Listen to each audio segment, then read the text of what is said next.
Ishan is an 8-year-old imaginative kid, widely known as a troublemaker among his mates. He fails every subject and is the lowest-ranking student in his classroom. He is in his second year of 3rd grade, and by the looks of his report card, he will have to repeat the same grade again. In contrast to Ishan, his elder brother Johan is an ideal student. Outside studies, he plays tennis and is competing in the upcoming Interstate Tennis Championship. Ishan frequently gets into fights with the neighborhood kids who bully him. One day, a kid's mother complains about Ishan's behavior to his father, Nand Kishore. He has to embarrassingly apologize to the kid and his mother. After they leave, he shoves Ishan to the floor to discipline him. Although Nand Kishore loves his children, he is too harsh on Ishan. He believes that Ishan's low scores and inability to do basic tasks are because of his laziness. The next day at school, Ishan's English teacher asks him to read a line from a book. He tries his best, but can hardly form a word. He has difficulty in understanding the letters, but the teachers mistake it for him being a brat. When she repeatedly urges him to read, he yells gibberish and is sent out of the class. It is not a new thing for Ishan to be punished. In fact, he spends most of his time outside rather than studying because the teachers think of him as a disturbance to the other students. That day, Ishan hadn't done his math homework. To avoid facing the math teacher, he runs away from school and spends the entire day wandering around the neighborhood. He enjoys the day to his fullest, buying ice cream, spending time by the sea, and analyzing the passersby. By the end of the day, he returns to his school bus without anyone noticing his absence. At home, we see him make a beautiful painting. Ishan loves to paint, and his imaginative mind helps the cause, resulting in over-the-top pieces. Later, his mother Maya tries to tutor him and make him do his homework. She notices that his handwriting is awful, and he can hardly spell anything right. She associates his inability with laziness and scolds him like everyone else. The next day, Ishan will have to provide his teacher with an absent note from his parents. Scared of getting in trouble, he begs his brother to write the note for him. Johan makes him promise he will never skip school again and writes the note. The kid shows it to his teacher, who doesn't question its authenticity. He also pretends to cough to make it seem like he was actually sick.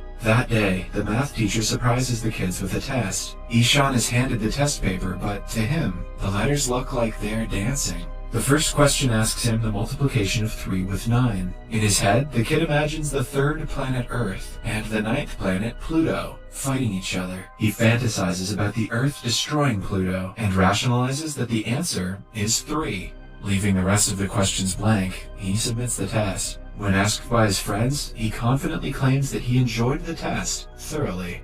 The next day, Nand Kishore returns from a business trip. Ishan is overjoyed by his father's return and hugs him dearly. However, during breakfast, Nand Kishore finds the fake absent note from the day before. Upon investigating, he finds out about Ishan running away from school and wandering alone in the streets. The very next day, the parents go to meet his teachers and the principal, who condemn his behavior in class. They also find out about the recent math test and its results. The principal assumes Ishan is a special child who needs to be sent to school for children with disabilities. Nand Kishore is horrified at the thought of his son being disabled. Both parents are worried about their kid's future, so they decide to send him to a boarding school. Ishan is completely against the idea. He rebels and cries, begging them to keep him home. And although the parents do not want to be separated from him either, they do what they think will be best for him. That night, Ishan dreams of losing his mother in a crowd and wakes up screaming. When she tries to calm him down, he promises to study harder if they let him stay home.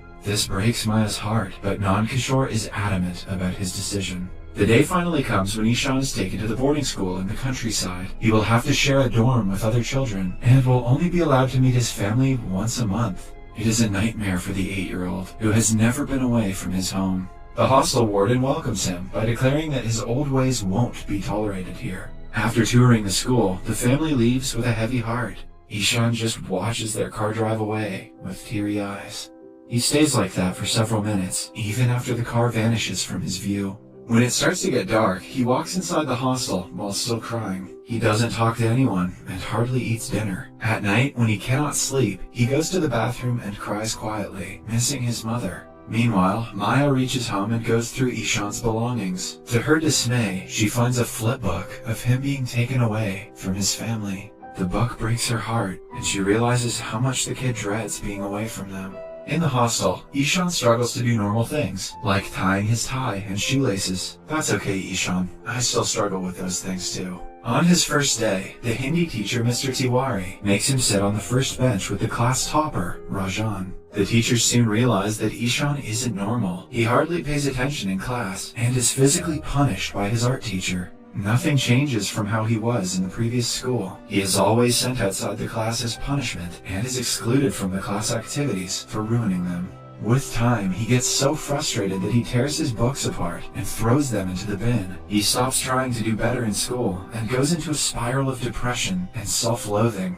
When his parents come to meet him after a month, he locks himself inside a room and bursts out crying for the first time since he last saw them. On being urged, he runs outside and takes several laps of the basketball court to rebel. The family takes him to a hotel for the night to give him a break from his life at the hostel. Johan gives him a hamper of painting supplies as a gift, but little does he know, Ishan has cut out his creative side and stopped painting altogether. The next day, the family bids him farewell and leaves him alone yet again. Later that day, Ishan is the lowest he has ever been. He looks down from the terrace of the school, thinking about how it would feel to jump from that height. His only friend, Rajan, interrupts his thoughts and tells him about their new art teacher. Ishan doesn't think much of it because no teacher has ever helped him. However, it is surprising to the kids that the new teacher, Ram, enters the class in a Joker costume. He sings a song, plays a flute, makes them dance, and lets them enjoy the class, in contrast to all the other teachers. While the old Ishan would have loved this, the depressed one doesn't participate in any of it. As their first task, the students are asked to draw or paint anything they want. Ram wants them to show their creative side, so he knows what he has to work on next. The children start to draw several things, all different from one another, but Ishan doesn't even touch the paper. Initially, Ram assumes that the kid is taking some time to think, but even when the class ends, Ishan's paper is still blank. Worried, Ram asks him what is wrong, but doesn't get a reply. That evening, Maya calls to talk to Ishan, but he only holds the phone to his ears and doesn't say anything. He is informed that they will have to postpone the next visit by a week because of Johan's tennis competition. To Ishan, this only confirms that his family doesn't care about him. He sheds a single tear and walks away without saying anything. The next day, Ram sees Ishan kneeling down outside the classroom. Intrigued by his behavior, he asks Rajan about him. Rajan reveals that Ishan has difficulty understanding letters, no matter how hard he tries. Ram teaches in a school for disabled children, so he has an eye out for kids who are special. To find out more about Ishan, he goes through his old notebooks and finds a pattern of similar mistakes. Even while teaching the special children, he cannot get the thought of Ishan out of his head. He used to have the same problem in his childhood, so he feels sympathetic to the kid. Weeks later, he recognizes what Ishan's actual problem is, and travels to his hometown to meet his parents. They welcome him and let him take a look at Ishan's bedroom. Ram is surprised to find out that Ishan used to paint. This makes him even sadder that the kid lost his sparkle because of the pressure that was put on him. Nandkishore belittles his son, claiming that he is lazy and he hates studying. Ram retaliates and shows him the pattern in Ishan's mistakes. He often inverts the letters, as if he has difficulty differentiating between them. Still, the father associates it with laziness, but Ram bluntly claims that he is wrong. He declares Ishan has a neurological condition called dyslexia that causes him to not understand certain patterns, like letters and words. In addition, he has difficulty coordinating, which causes him to not be able to tie his shoes. The kid must have been suffering so much because no one understood that he couldn't read and assumed he was just being lazy. So in other words, it's the parents who are being lazy. Oh snap.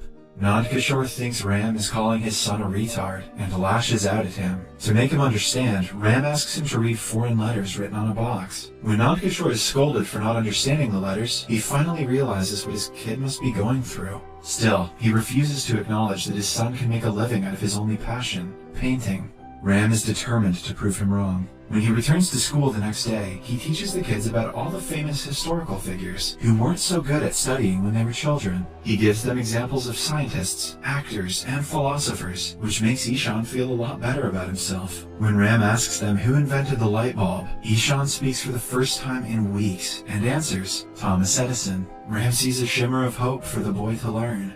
Later that day, Ishan is by the pond when he uses rubber bands and leaves to make a working boat.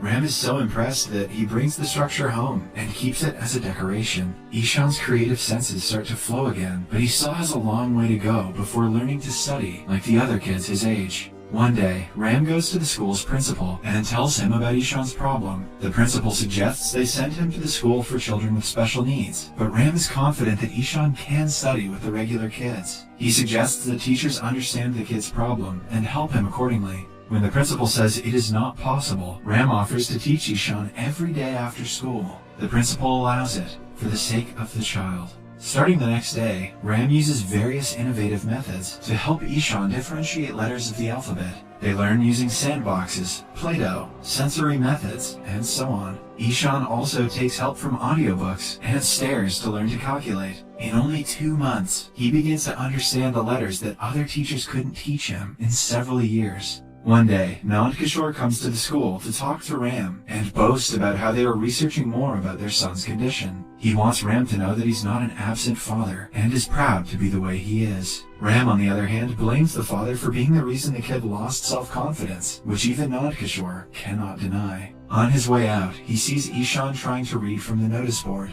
Regretful of unknowingly hurting his child, he tears up and cannot get himself to face him. A few days later, Ram organizes a painting competition for both teachers and the students of the school. Everyone gathers in the amphitheater and participates. Ishan uses the painting supplies that he was gifted by his brother for the first time. The competition starts and everyone gets busy drawing. Even the teachers enjoy the event and do their best. By the end of it, Ishan creates a beautiful painting of himself sitting by the pond. He goes to the front to submit the painting and sees that Ram has painted a portrait of him. He is left speechless at the sight. A while later, it is announced that the winning painting will be on the front of the new edition of their yearbook. The principal proclaims that the decision was difficult because 2 paintings stood out the most, Ram's and Ishan's. In the end, Ishan is declared the winner, while the second prize goes to Ram. The crowd erupts in cheers. For the first time in his life, Ishan feels recognized for his talent. He cannot help but cry and runs to his teacher to hug him. In the last scene, Maya and Nand Kishore come to the school for the end-of-the-year parent-teacher meeting. The principal boasts about Ishan's talent, showing them his painting on the front of the school's yearbook. Unused to the new attention, the parents are left shocked. The principal also praises Ram for doing a great job teaching the kid in the way he needed it. Later, the parents meet Ishan's teachers, who show them the report card and compliment the kid's undeniable progress. Outside, the couple watches their son playing and cry tears of happiness. Nand Kishore thanks Ram for helping Ishan and apologizes for his behavior. Lastly, Ishan bids farewell to Ram and goes back to his hometown for a vacation. Subscribe for more videos like this, turn on notifications, and leave a like to help the channel out. Thank you for watching.